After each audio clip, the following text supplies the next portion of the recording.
Assalamualaikum po sa inyong lahat, o sa wikang Tagalog po ay sumainyo pong lahat ang kapayapaan. Ako nga po pala ang inyong lingkod, Yuritech at your service. May tanggap po tayo ditong iPhone 13 mini na walang power sa una at ang reason ng pagkawala ng power ay due to shorted component. At nang matanggal po natin ang shorted component ay umandar naman ang unit. Ngunit sabi ng may-ari ay mabilis din daw po itong malobat dati kahit hindi ginagamit. At nang i-diagnose ko po ang motherboard, ay nalaman po natin na ang dahilan po ng pag-fast drain ng battery ay dahil sa leakage small audio IC.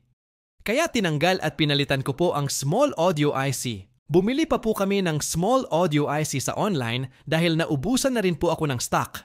Then, after po natin mapalitan ang small audio IC, ay sinilip ko po ulit sa thermal camera kung may nagiinit pa ba sa motherboard kahit nakakabit pa lang ang battery or power supply. And as I expected, ay back to normal na po ang motherboard. No heat means no problem. At syempre, para masabi po natin na okay pa sa alright, ang pagpalit natin ng small audio IC ay sinubukan ko rin pong paandarin ng unit. Baka po kasi mamaya ay no heat, no power din po pala. But as we all can see naman po, ay umandar naman po ang iPhone 13 mini ni client. Ngunit hindi pa po tapos ang ating nakalbaryo sa iPhone 13 mini na ito dahil sobrang daming tanggal na pads sa upper layer board. At kung nagma-microsoldering work po kayo, ay alam nyo po kung gaano ka-stressful ang ganitong trabaho. Ipapaliwanag ko pa na nga lang po sa inyo, ay nai-stress na po ako. Kaya siguro sama-sama na lang po natin panoorin ang buong proseso ng aking ginawa.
At ito na po ang finished product ng ating ang ginawa. Slowly but surely naman po. Maraming salamat po sa inyong panonood and see you in our next videos.